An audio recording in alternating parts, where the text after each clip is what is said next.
اسی غلو نے آگے بڑھ کر کے یہ تمام سب کام کیا کہ آج دیکھیں کہ ہمارے یہاں کون سی درگاہ اور کون سا مزار اور کون سی قبر اور کون سا چلہ کون سا چبوترا ہے جو آباد نہیں ہے. مسجدیں ویران ہیں لیکن یہ تمام سب چیزیں آباد چل رہی ہیں. یہاں پر کسی شاعر نے بڑا اچھا نقشہ کھینچا ہے کہ عرس کیا ہے اور اس کی حقیقت کیا ہے، اس تعلق سے بڑا اچھا نقشہ کھینچا ہے. اجازت ہو تو میں آپ کی خدمت میں عرض کروں، وہ چند اشعار سماعت فرمائیں اور عرس میں کیا ہو ہے یہ پورا نچوڑ اور پورا خلاصہ اس کے اندر بیان کیا ہے کہ ہر طرف خیمے لگے ہیں دور تک بازار ہے. ہر طرف خیمے لگے ہیں دور تک بازار ہے. ذرا عرس اور میلے میں شریک ہونے والوں ذرا اس منظر کشی کو اپنی نگاہوں میں رکھو. میں تو ڈوب کر کے نکلا ہوں وہاں سے، ہے نا. میں تو ڈوب کر کے اللہ نے مجھے کنارہ عطا فرمایا ہے. یہ اپنے مالک و مولا کا میں مشکور اور جو ہے اللہ رب العزت کا ممنون ہوں کہ جس سے مجھے یہ ہدایت کا ساحل نصیب فرمایا، ورنہ نہ جانے کتنے ڈبکیاں کھا چکا ہوں میں وہاں بھی. بہرحال ہر طرف خیمے ہی خیمے، ہر طرف خیمے لگے ہیں دور تک بازار ہے. یہ نمائش ہے کوئی میلہ ہے یا تیوہار ہے؟ یہ نمائش ہے کوئی میلہ ہے یا تیوہار ہے یہ تقریب عقیدت. عرس ہے ایک پیر کا، کام کرتی ہے یہاں کی خاک بھی اکسیر کا. کام کرتی ہے یہاں کی خاک بھی اکسیر کا. ایک طوائف ہاں پریشان نہ ہو. ایک دفعہ نام نہیں لوں گا اس شہر کا، یو پی میں ہے، فیض آباد کے قریب. وہاں طوائفیں ناچتی ہیں. بہرائچ میں تو باقاعدے سٹے بٹے چلتے ہیں. پاکستان میں تو میرے پاس ویڈیو موجود ہے، اگر آپ کو میری کسی سی ڈی میں یا کسی کیسٹ میں وہ نظارے آئے ہیں آپ کو میں دکھاؤں. اعوذ باللہ استغفر اللہ. طوائفیں روپے کیا کیا نہیں ہوتا جی، کیا کیا نہیں ہوتا ہے. اب میرے منہ سے مت اگلواؤ، مجھے شرم آئے گی اگر میں بیان کروں. کیا کیا بدکاریاں زناکاریاں نہیں ہوتی، اور آنکھوں نے دیکھا ہے، کانوں نے سنا ہے. ہاں بچے نہیں ہوتے تو وہاں بچے مانگتے ہیں. اعوذ باللہ. میں نہیں چھڑنا چاہتا، اتنا ہی کافی ہے. ایک طوائف گا رہی ہے سامنے درگاہ کے، ایک طوائف گا رہی ہے سامنے درگاہ کے، کیا مزے ہیں حضرت قبلہ سہاگن شاہ کے. ایک طوائف گا رہی ہے سامنے درگاہ کے، کیا مزے ہیں حضرت قبلہ سہاگن شاہ کے. عورتوں کی بھیڑ میں نظارہ ٹھوکر کھائے ہے، عورتوں کی بھیڑ میں نظارہ ٹھوکر کھائے ہے. اس ہجوم رنگ و بو میں کب خدا یاد آئے ہے، اس ہجوم رنگ و بو میں کب خدا یاد آئے ہے. مقبروں کی جالیوں پر عرضیاں لٹکی ہوئی، مقبروں کی جالیوں پر عرضیاں ہوتی کہ نہیں ہوتی. مقبرے تو مقبرے، وہ قرب و جوار کے پیڑ بھی بد شکل ہو جاتے ہیں. پیڑوں پر، درختوں پر، پتیوں پر جہاں چاہتے عورتیں چوٹیاں کھول کھول کے باندھ رہی ہیں، ربنیں باندھ رہی ہیں، چوڑیاں لٹکا رہی ہیں. سب ہو رہا. مقبروں کی جالیوں پر عرضیاں لٹکی ہوئی، یہ وہ منزل ہے جہاں ہے نیکیاں بھٹکی ہوئی. عرضیاں مقبروں کی جالیوں پر عرضیاں ان کو سب سے بڑی پریشانی یہ تھی کہ آپ عرس کا نقشہ کھینچو گے کیسے. ارے ہم نے کہا ہمیں کھینچنے کے نانی کے آگے ننیھال کا تذکرہ. ابھی ہم سے پوچھو نانی کا تذکرہ کیسے ہوتا ہے، ننیھال میں ہم رہنے والے. ہمیں آپ سکھائیں گے، آپ تو کہیں دیکھے ہوں گے، یہاں تو کر کر کے نکلے ہیں وہاں سے. مقبروں کی جالیوں پر عرضیاں لٹکی ہوئی، یہ وہ منزل ہے جہاں ہے نیکیاں بھٹکی ہوئی. ان میں لکھا ہے، کیا لکھا ہے؟ ان میں لکھا ہے ہماری جھولیاں بھر دیجئے. ان میں لکھا ہے ہماری جھولیاں بھر دیجئے. درد دل سن لیجئے، مشکل کشائی کیجئے. درد دل سن لیجئے، مشکل کشائی کیجئے. آپ کو اللہ نے سب کچھ دیا ہے اختیار. آپ کو اللہ، اور اللہ کی قسم میں اس مسجد میں ہوں، عرضیاں تو میں نے بہت لکھی اور یہ عقیدہ تھا، واللہ بدلا رہا، یہ عقیدہ تھا. عرضیاں آپ آئے، یہ عقیدہ تھا کہ ہم لکھتے ہیں، یہ عقیدہ جا کے چادر کے نیچے. آج بھی یہ منظر ہے. کسی بھی درگاہ پہ آپ جا کے دیکھیں، چادر کے نیچے وہ عرضیاں رکھی جاتی ہیں اور یہ عقیدہ رکھا جاتا ہے کہ بابا باقاعدہ اس کو پڑھتے ہیں، مشکل کشائی کرتے ہیں، اور ایک عرضیوں پر مرغا دیکھ کر کے ہم سوال کرتے تھے، کیونکہ وہ پوچھتے تھے کہ حضرت اس کا کچھ نظر آنا، دیکھ لیتے تھے، اگر پھٹا پرانا ہے دے دو 10-15 روپے دے دو، اور اگر ذرا اپ ٹو ڈیٹ ہے ہاں 125 روپے 1.25 لاکھ ضرور لگتا تھا، جیسے ہمارے ہاں نکاحوں میں لگتا نا 25,000 500 1.25 کتنا لگتا ہے 1.25 لگتا ہے، وہ 1.25 کا پنچ ضرور لگے۔ یہ کیا ہے؟ یہ سب خرافات بدعات ہے، سمجھ رہے ہیں؟ لیکن بہرحال مولوی کرواتے ہیں یہ تمام سب۔ تو عرض کرنے کا مطلب یہ ہے کہ مرغا دیکھ کر کے پھانستے تھے، اسی حساب سے ہم اس کو مانگتے تھے، 500 دے دو 200 دے دو 400 دے دو 25 روپے دے دو، کوئی بات نہیں، دیکھا پھٹا پرانا ہے رو رہا جا کوئی بات نہیں، چلتا اس طرح سے عرضیاں۔ تو جناب عالی ان میں یہی ہوتا تھا کہ حضرت اس میں لکھ دو کہ نظر کرم فرمائیں، میری بیٹیاں جوان ہو گئی ہیں، شادی کروا دیں۔ غریب اللہ کی قسم آپ کو حیرت ہوگی، یہاں کوئی یعنی جاتے ہیں لیکن زیادہ تر غریب فقیر۔ ہمارے پیر کو جو تھا اس کو سب سے بڑی تکلیف یہ ہوتی تھی کہ زیادہ تر ہندو آتے تھے، وہ کہتا تھا باقاعدہ، اے وہابیوں تمہیں کب عقل آئے گی، بابا کی کرامت دیکھو کہ ہندو بھی مانتا ہے اور کھچا ہوا چلاتا ہے، یا وہابی بدعقیدہ مانتا ہی نہیں، آتا ہی نہیں ہے۔ اب سمجھ میں آتا وہابی کیوں نہیں جاتے تھے۔ ہاں وہابیوں کی سمجھ میں خوب آتا ہے کہ وہاں کیا ہوتا ہے۔ ہندو مانتے تھے، ہندو تو خوب آتے تھے، خوب، ان کا تو ہر حرکت کرنے والی چیز ان کے ہاں کیا ہے، ہاں بھگوان ہے، اللہ ہے، سب کچھ مانتے ہو۔ ان میں لکھا ہے ہماری جھولیاں بھر دیجئے، آپ کو اللہ نے سب کچھ دیا ہے اختیار، میرا گل بھی ہے بہت مدت سے بے فصل بہار، میرا گل بھی ہے بہت مدت سے بے فصل بہار، یہ ملیدے، یہ بتاشے، یہ مٹھائی کے طباق اوہو چھوٹ گئے۔ یہ وہابی جو ہے نا بڑے خشک مزاج لوگ ہیں، یہ تو کرایہ بھی بڑا چھانٹ کے دیتے ہیں کہ حضرت آپ کا کرایہ کتنا ہو، 1 پیسہ نہ ادھر نہ ادھر۔ وہاں تو نظر ہی نظرانے تھے، اللہ کی قسم بتلا رہا ہوں، پیر تک چمایا ہے ہم نے، اللہ معاف فرمائے، گھٹنے تک چومے ہیں، واللہ بتلا رہا ہوں۔ اور روب اتنا رہتا تھا کہ آنکھیں نکل گئی تو ہاتھ جوڑ کے فوراً کانپنے لگتے تھے۔ آدمی جب مشرک ہوتا ہے اسے ہر چیز سے خوف لگتا ہے۔ حاجی صاحب ہیں 7 نہیں 10 حج کیا ہوا ہے، بازار جا رہے ہیں، تھوڑی دیر میں منہ لٹکائے ہوئے آ گئے۔ حجن اماں نے پوچھا کیا ہوا، بازار جا رہے تھے لوٹائے، تو بیگم بلی نے راستہ کاٹ دیا۔ آپ کو اللہ نے سب کچھ دیا ہے اختیار، میرا گل بھی ہے بہت مدت سے بے فصل بہار، یہ ملیدے، یہ بتاشے، یہ مٹھائی کے طباق خوب آتے ہیں۔ حرم فاتحہ کے لیے بیٹھے رہتے تھے درگاہ پہ، مزار پہ، اور تقریباً ہزاروں کی بھیڑ ہوتی تھی۔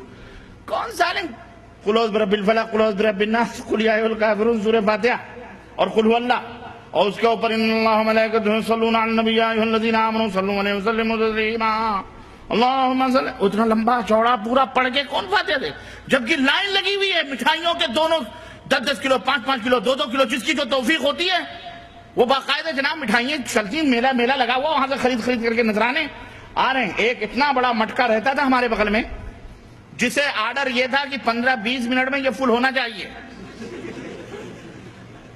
اللہ کی قسم۔ اب ہم کیا کرتے تھے، سنو ہماری کارستانیاں، ہاں اندر کا بھیدی کہتے ہیں نا کہ کیا ہے وہ، لنگا ڈھائے، لنگا ایسے نہیں ڈھایا ہے، ہاں وہ ہوتا یہ تھا کہ جناب عالی جلدی بیٹھے رہتے، ہم پڑھتے کیا تھے، یہ جو لوگ بہت الو ہیں بیوقوف، آپ سب وہ تو ہدایت پا گئے تو عقل مند ہو گئے ہو، تو اب تو 1 روپے بھی ادھر نہیں کھسکا رہے ہو، وہاں تو نہ جانے کیا سپلائی کیا ہوگا تم لوگوں نے۔ مٹھائیاں اٹھا کے ایک کو خاص طور سے بٹھائے رکھتے تھے، ایک تھا لنگڑا تھا، ایک نام نہیں لوں گا، عالم ہو گیا ہوگا وہ، فارغ ہو رہے، وہ بیٹھ کر ہم کیا کرتے تھے؟ کونچ اس کو چمٹے مارتے تھے، جلدی کر، ہے نا. وہ پڑھتا ہی رہتا تھا جب تک ادھر سے اگر بتی اتنے سلگتے ہے کہ نہیں. اٹھائی خاک، اتنی مٹھائیاں اٹھا کے سب سے پہلے کہاں؟ اندر. تھوڑی تھوڑی تبرک، اس میں سے 2-4 بتاشے اٹھا کے، لو بھائی کس کا یہ ہو گیا فاتح؟ ہو گیا بھیا؟ ہاں. بڑھ رہے ہیں مٹھائیاں، پھر آ رہی ہیں، پھر جا رہی ہیں. آدھا گھنٹے میں 15-20 منٹ میں وہ مٹکے بھرتے تھے اور باقاعدے 5-6 آدمی اندر تک لگے رہتے تھے تاکہ بیچ میں کوئی ہضم نہ کرے. وہ ڈائریکٹ مٹکا اندر پہنچتا. عورتیں اندر، عورتیں 15-20 لگی رہتی تھیں. بتاشے الگ، مرمرے الگ، جلیبیاں الگ، لڈو الگ، گھی کی مٹھائیاں الگ، سب چھانٹنے کے لیے واللہ. اور ہر گھنٹے پر مزار کی چادر جو چڑھتی تھی اور باقاعدے لپیٹ کر وہاں اوڑھنیاں بن رہی ہیں، شلوار بن رہے ہیں، قمیض، وہ مریدنیاں خوب. اور یہ حضرت اسی کو چوم رہا ہے. کتنے بیوقوف لوگ ہیں. اللہ کی قسم بتلا رہا ہوں. آدمی جب مشرک ہوتا ہے نا، اللہ نے کتنی صحیح بات کہی ہے کہ اولئک کالانعام بل هم اضل. ارے یہ مشرکین جانور ہیں بلکہ جانوروں سے بھی بدتر. اے لوگوں، اللہ کا شکر ادا کرو کہ اللہ نے تمہیں ہدایت توحید کی عطا فرمائی. اللہ کی قسم بتلا رہا ہوں، اللہ کی قسم. اور جوتے چپل آپ کو میں بتلاؤں، سال بھر ہم پہنتے تھے، اتنے چپل مارتے تھے. مادرہ اللہ معاف فرمائے. تو خیر جب بڑے کفر معاف ہو گئے، یہ تو چھوٹی چیزیں ہے کہ نہیں. اور آگے بڑھائیں، اگر راز کھولیں تو پتہ نہیں کیا کیا ہوگا. کتنی گودیں بھر جاتی تھیں وہاں، خالی گودیں بھر کے جاتی تھی. اور کتنی سب چیز نہیں، وہ ہم نہیں کرتے تھے، ہم تو بچے تھے اس میں. لیکن وہاں جو ہوتا ہے چاچی. ایک آدمی بڑے مجھے فون کیا، کہا شیخ یہ کیسٹ میں نے کہیں کہہ دی تھی. اس نے کہا آپ کی اس بات کی تائید میں کروں، پوری دنیا انکار کرے تو کرے. کہا میرے گھر بچہ نہیں، سعودی عرب میں میرے گھر بچہ نہیں ہو رہا تھا. کسی بزرگ نے کہا کہ جاؤ فلاں درگاہ کے اوپر، وہاں حضرت کے ہاں اولاد ہو جائے گی. کہا میں اپنی چاچی کو اپنی بیوی کے ساتھ بھیجا. میں نے کہا میں تو جا رہا ہوں سعودی عرب، اس کو لے جاؤ اور وہاں سے منت مان کے آ جاؤ.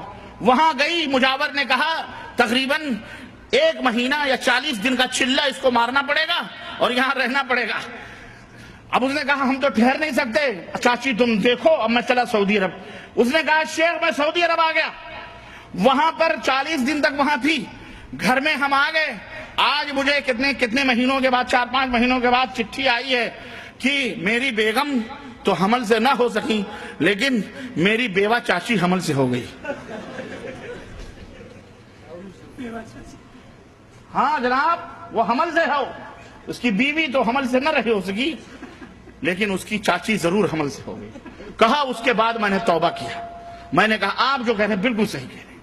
ہم نے کہا چلو ٹھوکر لگنے کے بعد تمہیں سمجھ میں آئی، کاش اس سے پہلے سمجھ میں آتی تو کم از کم چاچی کی بھی آبرو بچ جاتی. چاچی کی آبرو گنوانے کے بعد تجھے سمجھ میں آئی اللہ کے بندے. تو بھیا سمجھو، میری آواز سننے والوں جہاں کہیں بھی، میری ماں بہنوں سے بھی یہ درس سمجھو، یہ سب چرسی، گجیڑی، بھنگ پینے والے بدکار، یہ بظاہر نماز روزے اور اندر ہم سے پوچھو یہ پیر کیا کرتے ہیں. اللہ کی قسم وہ بھیانک، وہ شیطانی منحوس چہرے. قادری بن جاؤ، چشتی بن جاؤ، نقشبندی بن جاؤ، یہ سب چونچلے بازیاں، ڈھکوسلے. ہم نے کہا کسی اور کو بتاؤ جا کے، ہمیں سامنے ولایت کا ذکر نہ کرو. ہمارے سامنے ہمیں یہ برہنہ نظر آتے ہیں. یہ کون تھے؟ یہ اسمگلر، یہ چرسی گنجی بنگ ایک وقت کی. اور نماز پڑھ لینے سے کیا ہوتا ہے؟ نماز پڑھنے سے کیا ہوتا ہے؟ نماز تو شیعہ بھی پڑھتے ہیں، نماز تو قادیانی بھی پڑھتے ہیں. پڑھتے کہ نہیں پڑھتے؟ تم سے زیادہ اچھے میں احمدیہ ٹی وی دیکھو، تم سے زیادہ خوبصورت نظر آئیں گے، تم سے زیادہ وائٹ منظم، تم سے زیادہ خوبصورت مسجدیں ان کی، تم سے زیادہ نمازی. اور نمازی پڑھنے والے تو نبی کے زمانے میں خوارج بھی تھے، جن کے بارے میں اللہ کے نبی نے فرمایا کہ تحقرون صلاتکم عند صلاتہم. یہ خوارج نماز پڑھیں گے، ایسے پڑھیں گے کہ میرے صحابہ تم اپنے نماز کو ان کے مقابلے میں حقیر سمجھو گے.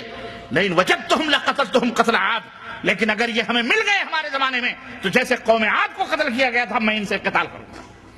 نماز پڑھنے، نماز روزے کو تم نے یہ سمجھ لیا یہی ٹائٹل ہے، لمبی داڑھی کر لی، نماز پڑھ لیا، پگڑ باندھ لیا، جگہ باندھ لیا، ہو گیا بہت بڑا ولی اللہ ہو گیا. یہ نہیں علامت ہے. سب سے پہلی علامت ایمان کی یہ ہے کہ وہ موحد ہونا چاہیے. کیا ہونا چاہیے؟ موحد ہو. اور اس کے بعد سنت نبی حضرت محمد الرسول اللہ صلی اللہ علیہ وسلم کی سنت کا پابند ہو. یہ نہیں کہ وہ آسمانوں میں اڑ رہا ہے تو بہت بڑا ولی اللہ ہے. نہ، دیکھو وہ نبی کی سنت کا پابند ہے کہ نہیں ہے، سنت کے مطابق اس کی نماز ہے کہ نہیں ہے، سنت کے مطابق اس کی زندگی ہے کہ نہیں ہے. بعد میں اس کی داڑھی، اس کی مونچھ دیکھ کر کے دھوکہ کھانا. خیر، یہ سب ہوتا تھا، چھوڑیں آپ اس کو، کیا کریں گے. اللہ تعالیٰ نے وہ چھڑوا دیا. دنیا کی رنگ رلیاں تھیں، مزے تھے، لیکن ہم کو اللہ نے، آپ کو بھی اللہ ہدایت دے، ہمیں بھی ہدایت دی. اللہ کا شکر ادا. چادریں، یہ ملیدے، یہ بتاشے، یہ مٹھائی کے طباخ، یہ عقیدے کا تموج، یہ وفور اشتیاق. چادریں چڑھتی ہوئی، ڈھولک بھی ہے بجتی ہوئی. ہاں، ڈھولک بھی بجتی ہے اور چادریں بھی. چادریں چڑھتی ہوئی، ڈھولک بھی ہے بجتی ہوئی. یہ موحد ہیں جو پوجا کر رہے ہیں پیر کی. یہ کون ہیں؟ اپنے آپ کو مسلمان کہتے ہیں. یہ موحد ہیں، یہ موحد ہیں جو پوجا کر رہے ہیں پیر کی. کوئی سجدے میں جھکا ہے، کوئی مصروف طواف، چکر لگ رہے ہیں قبر کے.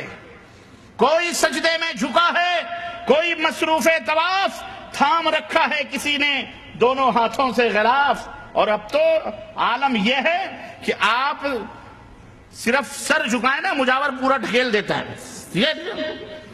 اور چادر اڑا کر، چادریں باقاعدہ اوپر ڈال دیتا ہے. اچھے سے کر لے بیٹا. اور بعض مزارات، اللہ معاف فرمائے، یہ مجاور اتنے بدماش ہوتے ہیں کمینے، باقاعدے چادروں کے نیچے لڑکیاں جو جاتی ہیں نا، ان کے ہاتھ پکڑ کے ٹھٹولتی ہیں. واللہ بتا رہا ہوں،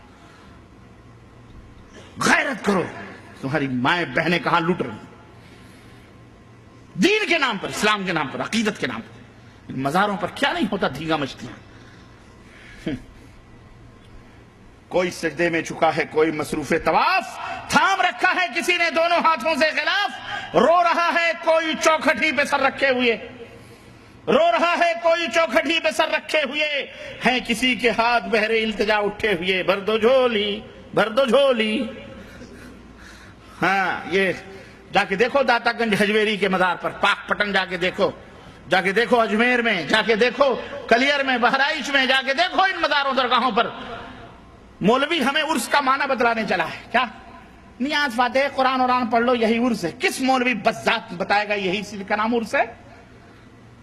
یہی عرس میں ہوتا ہے بس. وہ بات آئے گی. بہرحال رو رہا ہے کوئی چوکھٹی پہ سر رکھے ہوئے، ہے کسی کے ہاتھ بہرے التجا اٹھے ہوئے. ہن برستا ہے، ہن یعنی برکت، ہن برستا ہے یہاں. ہن مانے سونا بھی ہوتا ہے. ہن برستا ہے یہاں، چاندی اگاتی ہے زمین. ہن برستا ہے یہاں، چاندی اگاتی ہے زمین. آخرت کی یاد اس جاں پاؤں رکھ سکتی نہیں، وہاں آخرت یاد آئی. اللہ کے نبی نے کیا فرمایا تھا؟ کنت نہیتکم عن زیارت القبور فزوروها. میں نے تمہیں قبروں کی زیارت سے روکا تھا. یہ حقیقت دیکھو، اللہ کے نبی بتا رہے ہیں. کیوں روکا تھا معلوم ہے؟ کہ جیسے یہود و نصارہ گمراہ ہوئے، کہیں یہ نہ ہو جائے. لیکن اب میں تمہیں اجازت دیتا ہوں تم قبروں کی زیارت کرو. کیوں؟ فَإِنَّهَا تُذَكِّرُكُمُ الْآخِرَةَ. اس لیے کہ قبروں کی زیارت تمہیں آخرت کی یاد دلائے گی. آخرت یاد آتی ہے وہاں. وہ بجتی ہوئی پائلیں، وہ ڈھولک کی تھاپ، وہ رنگ برنگی لڑکیاں، وہ عورتیں، وہ لپسٹک، وہ پاؤڈر، وہ زلفیں کھلی ہوئی، وہ کالے کالے آنکھیں. وہاں تمہیں آخرت یاد آئے گی. اور اس کے اوپر عطر اور فوارے، اور اس کے اوپر گلاب اور پھول اور وہ پتیاں اور وہ مٹھائیاں. وہاں تو عیش و جنت ہے. وہاں آخرت یاد آنی ہے. جاؤ کسی ایسی قبر، یہ سعودی عرب کے قبرستان میں جاؤ کبھی شام کو، صبح کو زیارت کرنے. تمہیں موت نہ یاد آئے تو بھی بولنا کہ ربانی تو کیا بول رہا ہے. ان مزاروں پہ آخرت یاد آتی ہے. یہاں تو دنیا داری ہی دنیا داری ہے. آخرت کی یاد اس جا پاؤں رکھ سکتی نہیں. اور زائروں کے خود مجاور ہی جھکا دیتے ہیں سر. زائروں کے خود مجاور ہی جھکا دیتے ہیں سر. مور کے پنکھوں کے سائے میں کلاوے باندھ کر مور باقاعدے پنکھے جھلے جاتے ہیں. وہ بیچارہ فقیر مجاور لگا، اس کو بھی 100-250 کی فکر رہتی ہے. پنکھے جھلتا رہتا، جیب میں نوٹیں جاتی رہتی ہیں اس کے بھی. کوئی خالی نہیں رہتا، یہ کوئی مقصد نہیں کوئی کرتا. ہاں سب لگے بندھے رہتے ہیں. ہے یہ تعلیم نبی فرمان قرآن کریم. سنو، ہے اب یہ تعلیم ہو رہی ہے، تمہیں نصیحت ہو رہی ہے. یہ تعلیم نبی فرمان ہے، یہ تعلیم نبی فرمان قرآن کریم ہے. ہر ایک بدعت دلالت، شرک ہے ظلم عظیم. بدعتوں ہی بدعتوں کی ہر طرف شیشہ گری، بدعتوں کی ہر طرف شیشہ گری. اس طرح تردید فرمان رسول اللہ کی اور مدعی توحید کے اور شرک سے یہ ساز باز، مدعی توحید کے اور شرک سے یہ ساز باز. ایک طرف قبروں پہ سجدہ، دوسری جانب نماز. ایک طرف قبروں پہ سجدہ، دوسری جانب نماز. التجا فریاد استمداد غیر اللہ سے، التجا فریاد استمداد غیر اللہ سے. یہ نہیں ہے شرک تو پھر شرک کس کا نام ہے؟ یہ نہیں ہے شرک تو پھر شرک کس کا نام ہے؟ لوگوں سنو، تابق یہ کھیل دنیا کو دکھایا جائے گا، تابق یہ کھیل دنیا کو دکھایا جائے گا. اور مذہب کا توحید کا کب تک اڑایا جائے گا؟ مذہب کا توحید کا کب تک اڑایا جائے گا؟ میرے عزیزوں، میرے دوستوں اور بھائیوں، اس لیے ہوش کے ناخن لو اور اٹھو. اور اگر کچھ مدد کرنی ہے مسلمانوں کی تو روپے و پیسوں سے زیادہ ان کی آخرت کی فکر کرتے ہوئے پہلے آپ اپنی مدد کرو کہ توبہ کرو اللہ تعالیٰ سے. اور دوسرے یہ کہ ان شرک کی طرف، ان قبر پرستیوں کی طرف بڑھتے ہوئے قدموں کو اپنی دعوت سے، اپنی جد و جہد سے، اپنی محنت سے ان کو روکو اور ان کو اس جہنم میں جانے سے بچاؤ. اور ایسے مولوی جو اس طرف دعوت دیں انہیں بھی پکڑو اور انہیں سمجھاؤ، کیونکہ وہ جاہل ہیں. وہ مولوی بنے ہیں شکل و صورتاً، لیکن وہ جاہل ہیں، انہیں کچھ پتہ نہیں، وہ بھٹکے ہوئے گمراہ ہیں. یہ ہماری آپ کی ذمہ داری ہے کہ یہ عرس، یہ میلے جہاں کہیں بھی ڈرو نہیں، اللہ سے ڈرو اور کسی سے مت ڈرو. ان کے خلاف آواز بلند کرو، ان کے خلاف کھڑے ہو اور اپنے محلے، اپنے قریے، اپنے بستی، اپنے ملک، اپنے وطن، جہاں کہیں بھی تم رہتے ہو، حکمران ہیں کچھ بھی ہیں، انہیں نصیحت کرو کہ یہ تمام سب شرک ہے. یہ مسلمانیت نہیں، اسلامیت نہیں، یہ یہودیت، نصرانیت، ہندویت ہے. یہ اسلام سے اس کا کوئی رشتہ اور تعلق بولو نہیں ہے. یہ ہی ہماری دعوت ہے. یہ پہلی قسط ہے. یہ کیا ہے؟ یہ ہاں، اس کے شکوک و شبہات انشاءاللہ اگلی قسط میں، اگلے زندگی رہی اور آپ نے یاد کیا تو اگلی دفعہ اسی مسجد میں انشاءاللہ تعالی اس کی حقیقت بیان ہوگی انشاءاللہ تعالی. اللہ عز و جل سے دعا ہے کہ اللہ تعالی ہمیں اور آپ کو نیک عمل کرنے کی توفیق عطا فرمائے، اور اللہ عز و جل ہمیں ہر قسم کے شرک اور بدعات سے توبہ کرنے کی توفیق عطا فرمائے، اور اللہ اس طرح سے تمام شر پسند لوگوں سے اللہ تعالی ہمیں محفوظ رکھے. آمین یا رب العالمین. وصلی اللہ علی نبینا محمد وعلی آلہ وصحبہ اجمعین. والسلام علیکم ورحمۃ اللہ وبرکاتہ.